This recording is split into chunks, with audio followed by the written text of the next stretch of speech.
संत आसाराम बापू के समर्थन में पहली बार सड़कों पर उतरी महिलाएं। आपको बता दें कि जोधपुर कारागार में बंद आसाराम बापू के समर्थन में पहली बार महिलाएं और पुरुष सड़कों पर उतरे और उन्होंने जुलूस निकालकर कलेक्ट्रेट पर पहुंचकर जिलाधिकारी कार्यालय पर प्रदर्शन कर आसाराम बापू को निर्दोष बताया और उनकी तुरंत रिहाई की मांग की और कहा कि जोधपुर कारागार में बंद पूज्य संत आसाराम बापू की हालत इन दिनों बेहद गंभीर और उन्हें इच्छा अनुसार चिकित्सा सुविधा उपलब्ध कराई जाए। प्रीति, यहाँ पे हम आसाराम बापू जी को न्याय दिलाने के लिए आए हैं। मतलब सबसे ज़्यादा जो दुख की बात है वो मीडिया की है। मीडिया हमेशा नेगेटिव चीज़ें दिखाती है, ठीक है। सीमा हैदर आती है बाहर से, वो गलत तरीके से आती है, उसे आप रातों रात स्टार बना देते हैं। लेकिन बापूजी के लिए इतनी जगह ये सब चीज़ें चल रही है, कहीं मीडिया में कहीं कुछ नहीं है। ऐसा क्यों हो रहा है, मुझे तो ये समझ में नहीं आता। एक इतने बुजुर्ग संत के लिए कोई आके कुछ बोल जाता है और लोग मान रहे हैं। मतलब हम लोगों को पता है कि क्या संत आश्रम का माहौल है। क्या कभी किसी ने जाके देखा आश्रम में क्या होता है? 11 साल से वहाँ पे लोग हवन करने जा रहे हैं, सुबह सुबह जाते हैं, उनका कोई वो नहीं है। 11 साल से लगातार वो चीज़ें चल रही है, आश्रम में इतना कुछ अच्छा हो रहा है, लेकिन वो चीज़ें कोई नहीं दिखाता, कुछ मीडिया नहीं दिखाती। क्या एक बुजुर्ग संत के लिए इतनी सारी औरतें 11 साल में तो अच्छे अच्छे लोग भी चुप हो जाते हैं। क्यों है उन पे वो मुकदमे, क्यों है एग्जैक्टली? और वो सारी एक ही टाइम पर क्यों चीजें होके आई हैं? सारी चीजें फेल हो गई। अच्छा, आप सब कुछ भूल जाइए। ये बताइए कि उसी वक्त पे एक संत, मतलब मेरे दोस्त भी हैं, वो मुंह दबा के हंसते हैं कि एक संत जिसने इतना कुछ किया देश के लिए, आज उसके नाम पे लोग मुंह दबा के हंस रहे। क्यों? क्योंकि मीडिया जैसा दिखाती है, लोग वैसे ही समझते हैं। ये कितना गलत है, आप धर्म को कितनी गलत तरीके से दिखा रहे हैं। एक बार क्या कहते हैं, संत वो उन पे ब्लेम लगा कि ठीक है औरत ने किया, उनके पास इतना पैसा है तो वो कहीं और जाके करते ना, आश्रम में आके क्यों हो रहा है?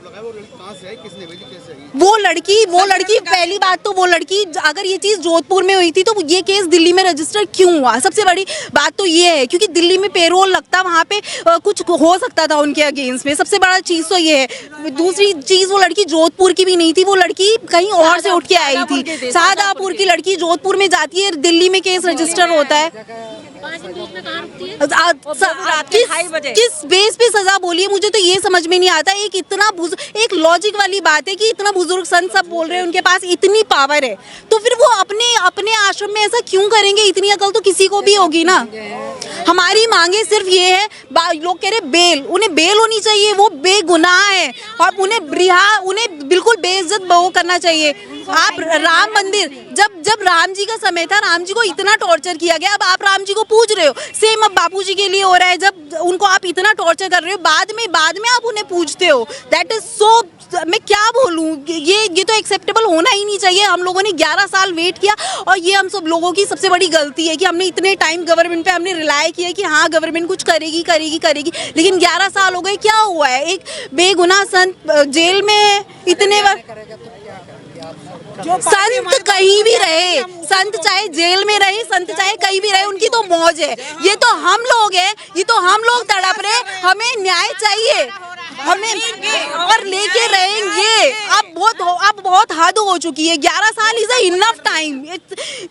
ये तो देश के नागरिकों के लिए शर्म है। आप सनातनी बन रहे, सब सनातनी बन रहे हैं आजकल के टाइम में। आप राम जी को पूज रहे हैं, राम जी को आपने नहीं देखा। आप संत को देख रहे हैं इस टाइम पे, वो इतना क्या उन्होंने ऐसा बुरा कर दिया कि उन्हें, मतलब लॉजिक वाली बात है कि आप 11 साल से वो अंदर हैं और वो भी उस गुनाह के लिए जो उन्होंने कभी किया ही नहीं। अरे एक लड़की के कहने पे उन्हें जेल हो गई। इतनी सारी औरतें पागल हैं, 11 साल हो गए हैं, पागल हैं ये औरतें। एक साल में हम साथ छोड़ देते हैं अगर कोई सच भी हो तो। और आज 11 साल हो गए, हमारे अंदर सेम वही लेवल का डेडिकेशन है, सब कुछ वही है। क्यों है? किसी बलात्कारी के लिए है वो सारी चीजें। तो हम चाहे कुछ भी हो जाए, चाहे संत की मौज जहाँ भी हो, लेकिन हम उन्हें न्याय दिला के रहेंगे, ये हमारा टेक है। आज तक उन्होंने हमें कंट्रोल में रखा कि ठीक है कुछ मत करो, सब अच्छा होगा, गवर्नमेंट है, अपनी गवर्नमेंट पे रिलाय करो, ये करो वो करो। कुछ नहीं होता जब तक हम नहीं लड़ेंगे, हमें न्याय नहीं मिलेगा, एंड दैट इज फैक्ट। और अब हम लड़के रहेंगे और अब बापूजी को न्याय मिलके ही रहेगा।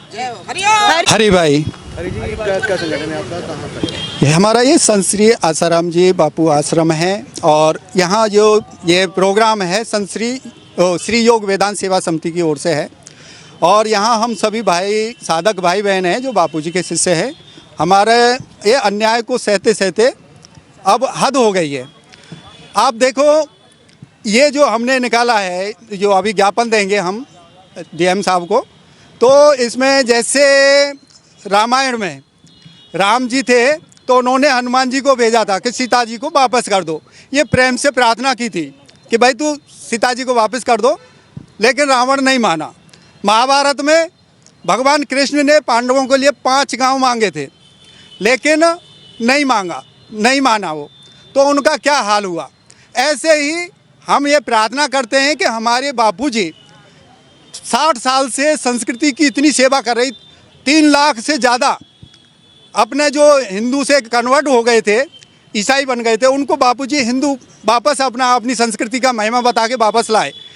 और बापूजी को एक लड़की के कहने पर, सिर्फ कहने पर, आज तक कोई प्रूफ नहीं है, हमारे पास हज़ारों प्रूफ है कि बापूजी निर्दोष हैं, लेकिन बापूजी को 11 साल से एक दिन भी इलाज कराने तक, बापूजी आयुर्वेद का प्रचार करते हैं तो वो आयुर्वेद का इलाज चाहते हैं, तो उनको ज़बरदस्ती अंग्रेजी इलाज दिया जा रहा है। तो बापूजी आयुर्वेद के इलाज हो, बापूजी को एक तो हमारी ये मांग है, बापूजी अपनी स्वेच्छा से आयुर्वेदिक इलाज कराएं, उसके लिए तुरंत अभी पैरल दी जाए और बापूजी को निर्दोष रिहा किया जाए ससम्मान।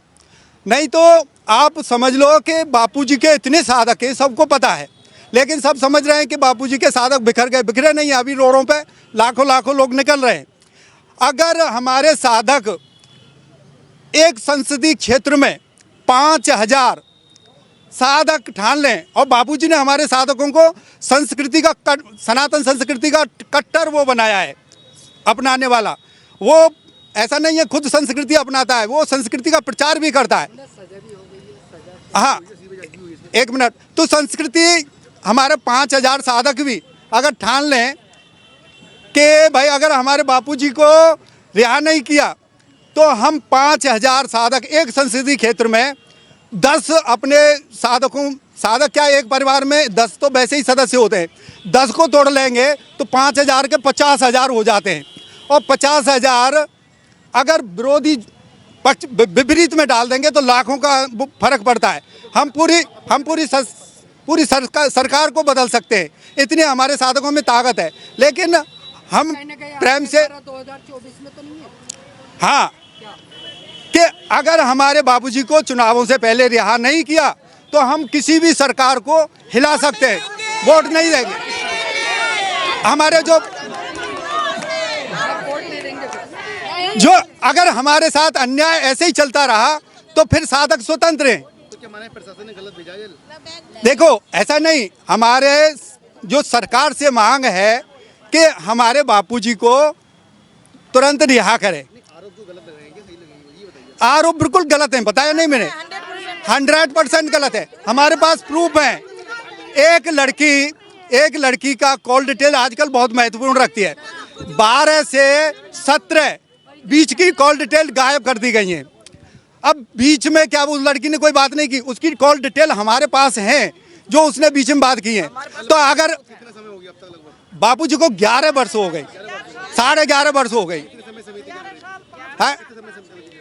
लोग कहते नहीं कि न्यायपालिका पे विश्वास है। हम अब तक हम प्रशासन और न्याय पे हम विश्वास करके बैठे हुए थे, लेकिन बापूजी को ऐसी मरणासन स्थिति में पहुंचा दिया। अब साधकों का धैर्य टूट रहा है। स्वास्थ्य, बापूजी आयुर्वेदिक इलाज कराना चाहते हैं, लेकिन आज तक उन्हें एक दिन का भी आयुर्वेदिक इलाज कराने का वो नहीं दिया।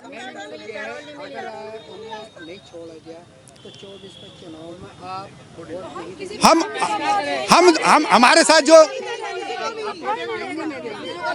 अब साधक हैं वो निर्णय करेंगे सभी, वो फिर वोट देंगे, क्यों नहीं देंगे, सब देंगे, वोट देंगे, लेकिन जहां हमको राहत मिलेगी वहां वोट देंगे।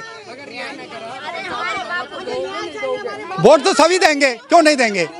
ये तो बापूजी हैं अपनी सनातन संस्कृति के लिए आता। विश्व स्तरीय चिकित्सा सुविधाओं से युक्त JP diagnostics radiology and pathology centre Mathura का पहला complete radiology and pathology diagnostic facility से सुसज्जित।